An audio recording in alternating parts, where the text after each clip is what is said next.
Breaking news Kaleshwaram commission ముందు L&T సంస్థ ప్రతినిధులు విచారణ ముగిసింది. ముగ్గురు ప్రతినిధులను కమిషన్ విచారించింది. నిర్మాణం, నాణ్యత, బ్లాక్ 7 కుంగుబాటుపై కమిషన్ వరుస ప్రశ్నలను సంధించింది. నిర్మాణంలో నాణ్యత పాటించారా అని కమిషన్ ప్రశ్నించగా క్వాలిటీ కంట్రోల్ 100% పాటించామని సంస్థ ప్రతినిధులు తెలిపారు. నిర్మాణంలో నాణ్యత పాటిస్తే బ్లాక్ 7 ఎలా కుంగింది, కుంగడానికి కారణాలు ఏంటని కమిషన్ ప్రశ్నించగా డిజైన్స్ అండ్ డ్రాయింగ్స్ లో లోపాలు ఉన్నాయని, వాటితో పాటు ఎక్కువ వరదలు, బ్యారేజ్ వద్ద నీటిని నిల్వ చేయటం వల్ల 7 బ్లాక్ కుంగిందని సంస్థ ప్రతినిధులు తెలిపారు.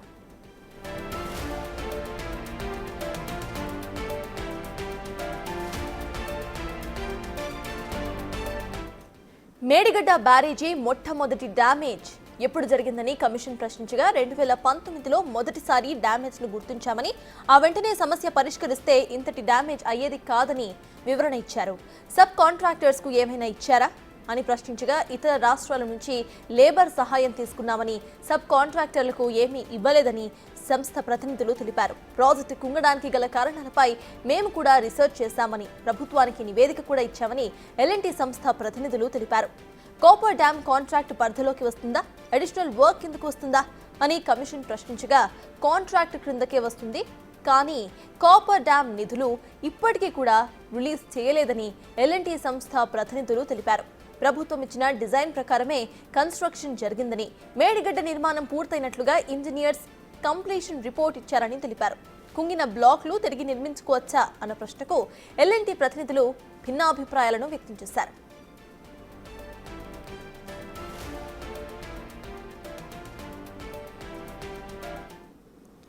కాళేశ్వరం కమిషన్ ముందు ఎల్ఎన్టీ సంస్థ ప్రతినిధుల విచారణ అయితే ముగిసింది. ఈ విచారణకు సంబంధించిన అప్డేట్స్ ను మా ప్రతినిధి వెంకట్ అందిస్తారు. వెంకట్, చెప్పండి, ఇటు అసలు ఈ విచారణలో ఎటువంటి క్వశ్చన్స్ అక్కడ సంధించారు, అప్డేట్స్ ఏంటి? ఏజెన్సీ సంస్థలకు సంబంధించి రెండో రోజు విచారణ ముగిసింది అని చెప్పుకోవచ్చు. ఇవాళ ఎల్ఎన్టీ సంస్థ ప్రతినిధులు వచ్చారు. దాదాపు ముగ్గురిని ప్రశ్నించింది. దాదాపు 3 గంటల పాటు ఈ విచారణ కొనసాగింది. ముగ్గురు ప్రతినిధులు కూడా కాళేశ్వరం అంటే మేడిగడ్డ ప్రధానం, కాళేశ్వరం నిర్మాణంలో మేడిగడ్డ, అన్నారం, సుందిల్ల ఈ 3 బ్యారేజీల్లో మేడిగడ్డ చాలా ప్రధానమైన ప్రాజెక్టు. ఈ బ్యారేజీ నుంచే ఇటు అన్నారం కావచ్చు, సుందిల్ల కావచ్చు, శ్రీపాద ఎల్లంపల్లి కావచ్చు, మల్లన్న సాగర్ కావచ్చు, ఇట్లా వారు చెప్పినటువంటి అన్ని ప్రాజెక్టులు కూడా నీరు మేడిగడ్డ నుంచే పంపింగ్ అవుతుంది. మొత్తం కూడా దాదాపు 1,00,000 కోట్ల రూపాయల ఖర్చు. ఇదంతా కూడా గత బీఆర్ఎస్ ప్రభుత్వంలో జరిగింది. ఇవాళ నిన్న నవయుగకు సంబంధించిన సుందిల్ల బ్యారేజీకి సంబంధించిన విచారణ కొనసాగింది. ఇవాళ మేడిగడ్డకు సంబంధించిన ఎల్ఎన్టీ సంస్థ ప్రతినిధులతో విచారణ కొనసాగించింది. దాదాపు ముగ్గురు ప్రతినిధులు హాజరయ్యారు. ముగ్గురు ప్రతినిధులను పూర్తి స్థాయిలో మేడిగడ్డ కృంగుబాటుకు సంబంధించిన అంశంలో అనేక ప్రశ్నలు సంధించినటువంటి నేపథ్యం ఉంది. ఒకటే చెప్తున్నారు వారు కూడా, ప్రభుత్వం ఇచ్చినటువంటి ఏదైతే డ్రాయింగ్, డిజైన్ ఉన్నాయో వాటి ఆధారంగానే మేము చాలా కష్టపడి ప్రాజెక్టు నిర్మాణం చేశాం తప్ప ఆ కుంగుబాటుకు మాకు ఎలాంటి సంబంధం లేదు. ఇచ్చిన గడువు లోపల ప్రాజెక్టు నిర్మించి ప్రభుత్వానికి హ్యాండ్ ఓవర్ చేశామనేది ఎల్ఎన్టీ సంస్థ చెప్తున్నటువంటి నేపథ్యం కనిపిస్తుంది. 7వ బ్లాక్ ఎందుకు కుంగిపోయిందన్న ప్రశ్నకు పూర్తి స్థాయిలో అది మాకు సంబంధం లేదు. మేము 2019 అంటే 2016లో ప్రాజెక్టు నిర్మాణం మొదలుపెట్టారు. గత ప్రభుత్వంలో కేసీఆర్ దాన్ని శంకుస్థాపన చేసిండ్రు. 2016లో ప్రాజెక్టు నిర్మాణం మొదలుపెట్టారు. 2019లో ముగించారు, ప్రభుత్వానికి హ్యాండ్ ఓవర్ చేశారు. కానీ ముగిసిన వెంట మొదటి ఫ్లడ్ ఎప్పుడైతే వచ్చిందో 2019లో, ఆ ఫ్లడ్లోనే కాళేశ్వరం ప్రాజెక్టుకు సంబంధించిన మేడిగడ్డలో లోపాలు గుర్తించింది. లోపాలు గుర్తించిన వెంటనే అధికారులకు అప్రమత్తం చేసింది. ఇటు ఇంజనీర్ల అధికారులు కావచ్చు, ఇంజనీర్లకు, అటు ఇరిగేషన్ డిపార్ట్మెంట్కు, ఎన్డీఎస్ఏకి కూడా దానికి సంబంధించిన ఏదైతే కుంగుబాటుకు గురైందో అక్కడ లోపాలన్నీ కూడా ఒక లెటర్ ద్వారా వారికి చెప్పినటువంటి నేపథ్యం ఉంది ఎలాంటి. కానీ అక్కడ ఎప్పుడైతే 2019లో గుర్తించారో, గుర్తించినప్పుడే కనుక ప్రభుత్వం ముందుకు వచ్చి కాళేశ్వరం ప్రాజెక్టు కనుక మళ్ళీ దాని మరమ్మతులు గట్లా మొదలుపెట్టి ఉంటే మాత్రం ఇంత డ్యామేజ్ వచ్చి ఉండేది కాదనేది కూడా ఎల్ఎన్టీ అధికారులు చెప్తున్నటువంటి నేపథ్యం చాలా స్పష్టంగా కనిపిస్తూ ఉంది. మొత్తం కూడా కాళేశ్వరంకైనా ఇప్పుడు గత మొన్నటిదాకా కూడా కాళేశ్వరం మేడిగడ్డ కుంగుబాటుకు కారకులు ఎవరు? ఎల్ఎన్టీ సంస్థన, లేదంటే ఇటు ఇంజనీర్లా, లేదంటే గత క్యాబినెట్ ప్రభుత్వమా, క్యాబినెటా, ఎన్డీఎస్ఏ, సిడబ్ల్యూసీనా, ఇట్లా అనేక ప్రశ్నలు ఉంటుండే. కాబట్టి ఇప్పుడు కుంగిన ఏవైతే 7వ బ్లాక్ ఉందో 7వ బ్లాక్ కూడా సబ్ కాంట్రాక్టర్కి ఇచ్చారా అన్న ప్రశ్నకు ఇటు సబ్ కాంట్రాక్టర్లు ఇవ్వలేదు. కానీ 24/7 365 రోజుల పాటు కాళేశ్వరం నిర్మాణంలో చాలా కృషి చేశాం. నాణ్యతలో ఎక్కడ కూడా వెనుకకు అడుగు వేయలేదు. ఇచ్చిన గడువుకు పూర్తి చేశాం. ఖచ్చితంగా ఇచ్చిన డ్రాయింగ్ ఏదైతే ఉందో డిజైన్ ఏదైతే ఉందో దాని ఆధారంగా అయితే నిర్మించి ఇచ్చామనేది స్పష్టంగా ఎల్ఎన్టీ సంస్థ చెప్తుంది. కానీ ఇక్కడ డిజైన్లు గతంలో కూడా సిడిఓ అధికారులు కమిషన్ ముందు సూటిగా చెప్పినటువంటి నేపథ్యం ఉంది. డిజైన్ అట్లనే మాకు సంబంధం లేదు. డిజైన్కి సంబంధించి డిజైన్ అంతా అయిపోయిన తర్వాత నిర్మాణం ప్రారంభ దశలో మమ్మల్ని ఇన్వాల్వ్ చేశారనేది సిడిఓ అధికారులు చెప్తున్నటువంటి నేపథ్యం. కానీ ఇక్కడ చాలా స్పష్టంగా ఎలాంటి సంస్థలు డిజైన్ డ్రాయింగ్ మాకు సంబంధం లేదు, ప్రభుత్వం ఇచ్చిన డిజైన్ డ్రాయింగ్ ద్వారానే మేము నిర్మాణం చేస్తాం. అవుట్ఫ్లో ఇన్ఫ్లో వరద ఉధృతి ఇవన్నీ కూడా మా అధీనంలోకి రావు. దానికి సంబంధించిన మెయింటెనెన్స్ అంతా కూడా ప్రభుత్వానిదే బాధ్యత, ఇంజనీర్లదే బాధ్యత. మాకు నిర్మాణం చేసి ఏమన్నా ఇచ్చామని చెప్పేది ఎలాంటి సంస్థ కూడా చెప్తుంది. నిన్న సుందీలకు సంబంధించిన అంశంలో కూడా నవయుగ ఇంజనీరింగ్ సంస్థ అధికారులు కూడా యాసిడీస్గా అదే చెప్పారు. మేము ఇచ్చిన డ్రాయింగ్ ప్రకారమే నిర్మాణం చేసి ఇచ్చాము. ఒకవేళ బదనాం చేస్తే మాత్రం లీగల్గా ప్రొసీడ్ అవుతాము, మేమేంటో నిరూపించుకుంటామంటూ కూడా ఇటు నవయుగ కంపెనీ వాళ్ళు చెప్పినటువంటి నేపథ్యం. ఇవాళ ఎలాంటి సంస్థ కూడా అదే చెప్తుంది. ఇప్పుడు కుంగిపోవడానికి బాధ్యులు ఎవరు, ఎంత వరద ఉధృతి వస్తుంది, అక్కడ ఇసుక ప్రాంతం మొత్తం కూడా డిజైన్ ఎట్లా చేశారు, దాన్ని ప్లానింగ్ ఎట్లా చేసినటువంటి నేపథ్యం ఉంది. ఇదంతా కూడా గందరగోళ పరిస్థితులు ఉన్నాయి. ఎలాంటి సంస్థ మేడిగడ్డ 7వ బ్లాక్ ఎందుకు కుంగింది అంటే మా ఆధీనంలో లేదు, మేము డిజైన్ ప్రకారమే డ్రాయింగ్ ప్రకారమే నిర్మాణం చేశామంటుంది. ఒకవేళ కుంగిన ఏదైతే 7, 8, 9 బ్లాకులు మళ్ళీ నిర్మించుకోవచ్చు అన్న ప్రశ్నకు ఇంజనీర్లు భిన్నాభిప్రాయాలు చెప్తున్నారు. ఒకరు నిర్మించుకోవచ్చు అంటున్నారు, ఒకరు నిర్మించుకోవడానికి వీళ్ళు సాధ్యపడదు అనేది మరొకరు చెప్తున్నారు కమిషన్ ముందర. అంటే ఇట్లా భిన్న అభిప్రాయాలు. ఇప్పుడు 7, 8, 9 బ్లాకులు కొత్తగా నిర్మించాలంటే కాళేశ్వరం ప్రాజెక్టు మొత్తం మధ్యలో దాన్ని ఎట్లా బ్లాక్ చేస్తారు, కుంగిపోయిన దాన్ని ఎట్లా మొత్తం రీడిజైన్ చేస్తారు, దాన్ని ఎట్లా రీకన్స్ట్రక్షన్ చేస్తారు, ఎట్లా బ్లాక్ చేస్తారు అనే దాని మీద ఒక స్పష్టత లేదు. ఒకవేళ వరద ఉధృతి వస్తే అందుకే ప్రభుత్వం వచ్చిన తర్వాత దాన్ని మొత్తం కూడా బ్లాక్ చేసినటువంటి నేపథ్యం.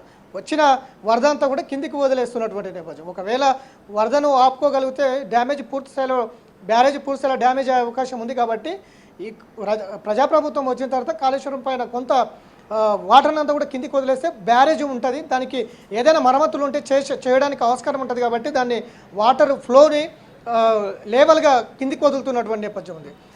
ఇంతసేపున మేడిగడ్డ బ్యారేజు నీటి నిల్వ కోసము పెట్టుకోలేదు, కేవలము వచ్చే వాటర్ని బయటికి వదిలేందుకు, వచ్చే వాటర్ని పంపు చేసుకునేందుకు మాత్రమే నిర్మించారు. కానీ ఇక్కడ వాటర్ని నీటి నిల్వ ఉంచేందుకు ప్రయత్నం చేశారు. వరద ఫ్లడ్ ఎక్కువ వస్తుంది కానీ గేట్లన్నీ క్లోజ్ చేశారు 2019లో. గేట్లు ఓపెన్ చేయడం వల్లనే బ్యారేజ్ కింద అడుగు భాగం మొత్తం కోత గురమైంది. కోత గురవడం వల్లనే 7, 8, 9 బ్లాకులు కుంగిపోవడానికి ప్రధాన కారణమయ్యాయి. కాబట్టి వరద వస్తుందని తెలుసు, అది ఇసుక ప్రాంతం అని తెలుసు, వరద ఎక్కువ వస్తుందని తెలుసు. గోదావరి ప్రాంతం కాబట్టి వర్షపాతం హెచ్చు తగ్గులు ఉంటుంది, ఎప్పుడు ఎట్లాంటి వరద వస్తుందో కూడా తెలియదు. గోదావరి ప్రాంతంలో అంత పెద్ద భారీ ప్రాజెక్ట్ కడుతున్నప్పుడు ఆ వరద ఒక 5 ఏళ్ల క్రితమో లేకపోతే 1000 సంవత్సరాల క్రితమో అంచనాలు వేసుకొని ప్రాజెక్టు డిజైన్ చేయాలి, ప్లానింగ్ చేయాలి, నిర్మాణం చేపట్టాలి. కానీ ఇక్కడ అవేవి చేయకుండా కేవలం ఒక 5 నుంచి 6 ఏళ్ళు ఎక్స్పైరీతో డేట్ పెట్టుకొని ప్రాజెక్ట్ ఏమైనా నిర్మించారా అనేది ఇప్పుడు తెలియాల్సి ఉంది. ఎందుకంటే 6 ఏళ్ళ అంత పెద్ద భారీ ప్రాజెక్టు కుంగిపోవడం అంటే మామూలు విషయం కాదు. అంతకన్నా ముందే కృష్ణానది పైన ప్రకాశం బ్యారేజ్ నిర్మించారు, ఆ తర్వాత శ్రీశైలం నిర్మించారు, నాగార్జున సాగర్ నిర్మించారు, ఇటు జూరాల ప్రాజెక్టు నిర్మించారు, ఆ తర్వాత నారాయణపూర్, ఆల్మట్టి, ఇట్లాంటి పెద్ద పెద్ద ప్రాజెక్టులు చాలా ఉన్నాయి. కాకపోతే అది కొంత ఒండు మట్టి వస్తుంటుంది కాబట్టి ఇసుక ప్రాంతం పెద్దగా ఇసుక రాదు కాబట్టి ఆ ప్రాజెక్టులు బలంగా ఉన్నాయి. కానీ ఇది ఇసుక ప్రాంతం, ఇది గోదావరి ప్రాంతం అంతా కూడా. కాబట్టి ఇక్కడ ఇంకా బలమైనటువంటి పునాదులు వేయాలి, బలమైనటువంటి ప్రాజెక్టు నిర్మించాలి. కానీ ఎక్కడ తప్పిదం జరిగింది? ఇప్పుడు ఎలాంటి సంస్థ మేడిగడ్డకు మాకు సంబంధం లేదంటుంది. నవయుగ సుందిల్ల ప్రాజెక్ట్ నిర్మించిన నవయుగ కంపెనీ మాకు సంబంధం లేదంటుంది. కానీ రేపు అన్నారం బ్యారేజ్కి సంబంధించిన ఆఫ్ఘాన్ అండ్ విజేత కంపెనీ వాళ్ళు కూడా రేపు కమిషన్ ముందుకు రాబోతున్నారు. వారు ఏం చెప్తారు? ప్రభుత్వం ఇచ్చిన డిజైన్ల ప్రకారం మేము కట్టినాం, ఆ లొకేషన్ మార్పులు లేదంటే ఇంకొకటి ఇతరత్ర అంశాలు మాకు పరిధిలోకి రావని చెప్పే అవకాశాలు స్పష్టంగా ఉన్నాయి. ఎందుకంటే ఇప్పుడు నవయుగ అదే చెప్పింది, ఇప్పుడు ఎల్ఎన్టీ సంస్థ కూడా అదే చెప్తుంది. వారు ఇచ్చిన గడువుకు మేము ప్రాజెక్టు పూర్తి చేసినాం, ఇన్ఫ్లో అవుట్ఫ్లో వరద ఎంత ఉధృతి వస్తుంది అదంతా కూడా మాకు సంబంధం లేదు, అది వాటర్ నిల్వ ఉంచుకునే బ్యారేజ్ కాదు. కాబట్టి ఇదంతా కూడా ఒక పూర్తి స్థాయిలో విచారణ అయితే చేపడుతుంది కమిషన్. ఇటు విచారణ సంస్థల అభిప్రాయాలు కూడా సేకరిస్తుంది. ఇప్పటివరకు ఇరిగేషన్ అధికారుల అభిప్రాయాలు కూడా సేకరించింది. అంతా కూడా డేటా రికార్డ్ చేస్తున్నటువంటి నేపథ్యం ఉంది. ఇక్కడ ఎవరి మీద వేసుకునేంత ప్రయత్నాలు సాహసం ఎవరు చేయట్లేదు. అటు అధికారులు కావచ్చు, ఏజెన్సీ సంస్థలు కూడా కావచ్చు. కాబట్టి ఇదంతా 1,00,000 కోట్ల రూపాయలు కార్పొరేషను ఎప్పుడెప్పుడు ఎక్కడెక్కడ నిధులు ఇచ్చిండ్రు, పనులు పూర్తి కాకముందే నిధులు కేటాయించిండ్రు, నిబంధనలకు విరుద్ధంగా కన్స్ట్రక్షన్ జరిగింది. ఇవంతా కూడా జరిగాయి కాళేశ్వరం ప్రాజెక్టులో. కానీ ఇక్కడ మొత్తం కూడా డిజైన్లు ఎవరు చేసిండ్రు, డ్రాయింగ్ ఎవరు చేసిండ్రు, ప్లానింగ్ ఎవరు చేసిండ్రు, ఆ లొకేషన్ ఎవరు పరిశీలించిండ్రు, ఎవరు ఇదంతా కూడా కారణం అనే దాని మీద అయితే ఒక స్పష్టత అయితే ఇవ్వలేని పరిస్థితులు. గత ఇంజనీర్లు చెప్పిన ఆధారంగా మేము చేసినాం. గత ప్రభుత్వం చెప్పిన విధానాలు, డ్రాయింగు, ఏదైతే డిజైన్ ఇవంతా ఇచ్చింది, వాటి ఆధారంగానే మేము నిర్మించాం. ఇదే జవాబులు వస్తున్నాయి. కాబట్టి కమిషన్ కూడా వారు ఇచ్చినటువంటి ఏవైతే సమాధానాలు ఉన్నాయో సమాధానాలన్నీ కూడా రికార్డ్ చేస్తుంది. ఇవాళ 3 అధికారులను విచారించింది ఎల్ఎన్టీ సంస్థ. ఎందుకంటే మేడిగడ్డ బ్యారేజీ చాలా కీలకం. ఇక్కడ మేడిగడ్డ బ్యారేజీ నుంచే పంపు అవుతుంది. అంటే డైలీ 2 TMC వేసుకుంటే 30 రోజులకు 60 TMCలు. అట్లా వర్షాకాలం 3 నెలల పాటు దాదాపు 180 TMCల వాటర్ని పంపు చేస్తుంది. ఈ 180 TMCల నీరు మేడిగడ్డ నుంచి పంపు చేస్తే అన్నారంకి వెళ్తుంది, అన్నారం నుంచి సుందిలోకి వెళ్తుంది, సుందిల నుంచి శ్రీపాద ఎల్లంపల్లికి వెళ్తుంది, అటు నుంచి మల్లన్న సాగర్ కావచ్చు, అటు నుంచి ఇంకో ప్రాజెక్టు. కేవలం ప్రాజెక్టు 3 బ్యారేజీలకి 1,00,000 కోట్ల రూపాయలు. కానీ పిల్ల కాలువలు, ఆ కాలువలు, ఇంకా చెరువులు, రిజర్వాయర్లు, దీనికి సంబంధించి మరీ అది 2,00,000 కోట్లకు దాటిపోయే అవకాశం ఉంది. ఆ ఎస్టిమేషన్ పక్కకుంది. ఇదంతా కూడా దానికి సంబంధించి ఇదంతా కూడా పూర్తి స్థాయిలో లెక్కలు రావాల్సిన అవసరం ఉంది. కమిషన్ ఆ వైపుకు అడుగులు వేస్తూ ఉంది. అట్లనే కార్పొరేషన్ ఏర్పాటు చేసిండ్రు, దాని కింద 1,00,000 కోట్ల రూపాయలు తీసుకొచ్చిండ్రు. ఆ 1,00,000 కోట్లు కాకుండా ఇదే కార్పొరేషన్ కింద పాలమూరు రంగారెడ్డి ఎత్తిపోతల పథకానికి దాదాపు 10,000 కోట్ల రూపాయలు తెచ్చారు. ఇదంతా కూడా ఒక గందరగోళ పరిస్థితి ఉంది. కాబట్టి కమిషన్ దాని మీద పూర్తి స్థాయిలో దృష్టి పెట్టి ఎవరు ఏంటి, ఏ సంస్థ ఏ పాత్ర పోషించింది, ఏ అధికారి ఏ పాత్ర పోషించారు, ఏ ప్రాజెక్టు ఎంత పెద్ద మొత్తంలో నిధులు కేటాయించారు. వెంకట్, ఇటు చూస్తే 2019లోనే అక్కడ క్రాక్ వచ్చింది అని చెప్పి ఎల్ఎన్టీ సంస్థ ప్రతినిధులు ఒప్పుకుంటున్నారు. కానీ అప్పుడు మరమ్మతులు ఎందుకు చేయలేదు, వాళ్ళు ఆన్సర్ ఇస్తూ కూడా అప్పుడే మరమ్మతులు చేసి ఉండాల్సిందని చెప్పినట్టుగా కూడా తెలుస్తోంది.